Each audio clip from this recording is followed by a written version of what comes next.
दोस्तों फिर से हाजिर हूं एक सच्ची सी कहानी को लेकर। ये कहानी भी हाल ही में सोशल मीडिया पे काफी ज्यादा ट्रेंडिंग में चल रही है। जब इस कहानी को मैंने अच्छे से एनालिसिस किया और इस कहानी को जब मैं आप लोगों के समक्ष लाने के पहले जब मैंने इस पे स्टडी किया तो भाई जो जो सच्चाइयां सामने निकल के आई ना, उस सारी सच्चाइयों को सुनने के बाद आज सच में आपको इंसानियत शर्मसार नहीं बल्कि इंसानियत से प्यार हो जाएगा। तो चलिए हम सुनते हैं कि ऐसी कौन सी कहानी है और किस कहानी के बारे में मैं आपके सामने बात करने वाला हूं। दरअसल ये कहानी बिहार के बक्सर जिले के एक गांव की है, जहां का एक 25 साल का लड़का जिसका नाम गोलू यादव था। घर पे निठल्ला घूमना टहलना इसी तरीके से उसका दिनचर्या चलता था। माँ बाप की कमाई पर पलने वाला बच्चा जिसकी उम्र 25 साल हो चुकी थी, माँ और बाप को इस चीज का चिंता सताया जा रहा था कि अगर ये 25 साल का लड़का इसी तरीके से घर पे घूमेगा टहलेगा तो इसका कौन होगा, कौन इसका हाथ थामेगा, कैसे इसकी शादी होगी। इसी को लेकर के गोलू यादव के जो पिता थे, गोलू यादव की जो माँ थी, इसको बार बार टॉर्चर करते थे, बार बार इसको ताने सुनाते थे, विशेड़ियां देते थे कि तुम किसी काम के नहीं हो, बेकार हो जाओगे, तुम्हें कोई लड़की जीवन में नहीं मिलेगी और तुम 4 पैसा कमाने के लिए सोच लो, एक तो पढ़ते लिखते भी नहीं। इसी प्रकार की बातचीत करते थे। बस एक दिन तंग आ करके माँ बाप की बातों को गोलू यादव निकल गया कि अब इसको बाहर मुंबई जाना है या कहीं भी किसी भी देश प्रदेश में जाना है जहां इसको 4 पैसे की रोजी रोजगार मिल जाए।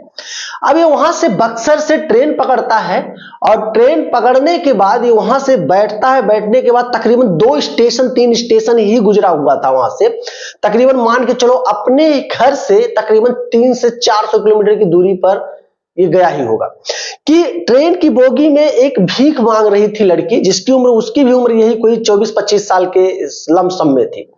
शादीशुदा नहीं थी। लड़की के शरीर पे कुछ ऐसे कपड़े थे जो कि बहुत बेकार लग रहे थे, बहुत गंदे मैले थे और चेहरा भी एकदम गंदा मैला हुआ था। लेकिन उसी ट्रेन की बोगी में 3-4 लड़के ऐसे थे जो कि शराब की नशों में धुत थे, जो कि नशा कर रहे थे। उसके बाद उस भीख मांगने वाली लड़की का वो लोग हाथ पकड़ने लगते हैं, छेड़ने लगते हैं, उसको तरह तरह की बात करने लगते हैं। बाकी ट्रेन में और भी लोग देख रहे थे, लेकिन लोग इसलिए नहीं बोल रहे थे कि इन शराबियों के इन पियक्कड़ों के मुंह से लगे कौन, अभी लड़की को छोड़कर वो इन लोगों से बवाल करने लगेगा।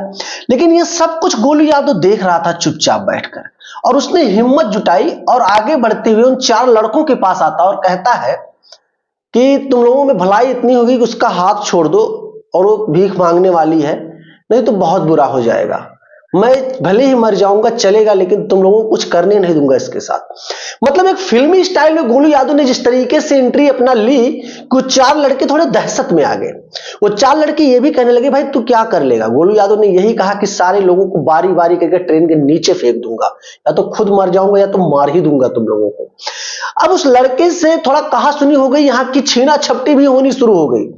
उसके बाद वो 4 लड़के जब समझ गए कि अब पुलिस तक मामला जा सकता है, फिर और भी आगे मामला बढ़ सकता है, तो 4 लड़के वहां से दूर निकल गए, थोड़ा दूसरे तीसरे डिब्बे में चले गए। उसके बाद गोलू यादव उस लड़की को जो भीख मांगने वाली थी उसको अपने ही सीट पर लाके बैठाता है और उससे पूरी जानकारियां लेता है। उसके बाद सीधा कहता है क्या तुम मेरे साथ रहोगी, मुझसे शादी करना चाहोगी? भीख मांगने से क्या होगा, हम दोनों साथ में रहेंगे, कुछ भी कर लेंगे, सबसे अच्छा रहेगा, इज्जत से रहोगी। भीख मांगने वाली लड़की सिर्फ रो रही थी, कुछ जवाब नहीं दे रही थी। लेकिन गोलू यादव समझ चुका था कि वो लड़की सच में अब गोलू यादव के साथ रहना चाहती है। अब नेक्स्ट स्टेशन जो भी आता है जहां ट्रेन खड़ी होती है, वहां गोलू यादव उस भीख मांगने वाली लड़की को लेकर के उतरता है। उतरने के बाद वो सीधा वहां से टैक्सी करता है, यानी कि टेम्पू सवारी जो भी होता है, सीधा उस लड़की को लेकर के अपने घर पे पहुंचता है। अब जब घर वाले गोलू यादव के हाथ में एक लड़की का हाथ देखते हैं, वो भी मैला गंदा कुचला, तो भाई सनक जाते हैं कि भाई ये कहां से क्या उठा लाया, ये तो कमाने का निकला था ना घर से बड़ा ताव से, फिर ये लड़की लेके आ गया। उसके बाद गोलू यादव सीधा अपनी माँ के पास लड़की को लेकर के जाता है और पूरी सच्चाई ट्रेन के बताता है। जो भी ट्रेन में उसने देखा, जिस तरीके से उसने भीख मांगने वाली लड़की की बीच बचाव किया और जिस तरीके से उसकी दरिया दिली जागी उस लड़की के प्रति, वो सारी बात अपनी माँ और पिता के सामने वो कहने लगा। माँ और पिता ने जब अपने नालायक बेटे की सोच इतनी अच्छी देखे तो लोगों ने सीधा कहा बेटा मुझे ये फर्क नहीं है कि तुमने एक भीख मांगने वाली को ले आया, बल्कि आज फक्र है मुझे तुम्हारे ऊपर कि तुम इतना बड़ा कैसे सोच सकते हो। अगर तुम्हारी सोच इतनी अच्छी है और तुम एक स्त्री की इज्जत करना सीख गए हो, तो मैं वादा करती हूँ, वादा करता हूं बेटा, तुम दुनिया में कभी गरीब नहीं रहोगे, तुम्हें कोई फेल नहीं कर सकता। चलो तुम जैसा चाहो वैसा करो। अब गोली यादव की मां और पिता ने जैसे अप्रूवल दी कि ठीक है, इस लड़की से अगर तुम शादी करना चाहते हो, लड़की के साथ रहना चाहते हो, बिल्कुल मुझे कोई ऐतराज नहीं, मैं समाज से भी लड़ लूंगी, अगर समाज का कोई भी व्यक्ति कुछ भी कहेगा मैं उसको भी देख लूंगी। लेकिन बेटा लड़की से तो कम से कम एक बार पूछ लो कि लड़की तुम्हारे साथ रहना चाहती है कि नहीं रहना चाहती, बस उसका हाथ पकड़कर तुम यहां तक ले आए। उसके बाद गोली यादव की मां, उसके पिता और गोली यादव तीनों बैठकर लड़की से बात करने लगते हैं और कहते हैं बेटा डरना मत, ना तो कोई एहसान हमने तुम्हारे ऊपर किया है, तुम अपने स्वेच्छा से बताना कि तुम क्या सच में इस लड़के के साथ शादी करना चाहती हो। लड़की अपना सर हिलाते हुए हाँ में जवाब देती है और गोली यादव का हाथ पकड़े हुए रहती है।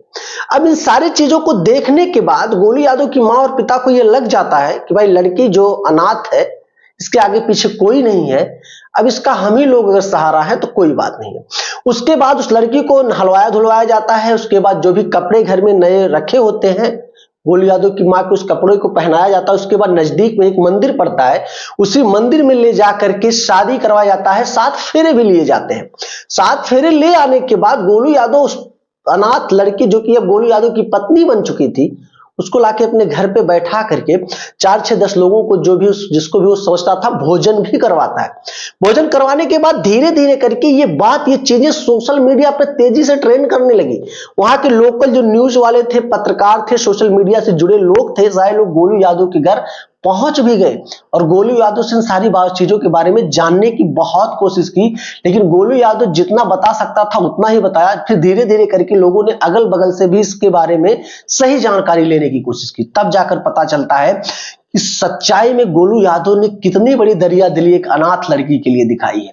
तो दोस्तों, क्या इस कहानी को सुनने के बाद आप क्या कहना चाहोगे इस नेक इंसान गोलू यादव के बारे में, जो घर का नालायक और निकम्मा लड़का माना जाता था और आज उसने अपने आगे इतनी बड़ी चीज, इतना बड़ा फैसला बिना किसी से जोर जबरदस्ती में खुद की सोच से ले लिया। और इन दोनों जोड़ियों के बारे में क्या कहना चाहोगे, एक बार कमेंट बॉक्स में कमेंट जरूर करना। और वीडियो पसंद आई दोस्तों लाइक करना, चैनल पर नए होना तो सब्सक्राइब करना। मिलूंगा फिर एक शानदार सी कॉन्सेप्ट या स्टोरी को लेकर, तब तक के लिए जय हिंद।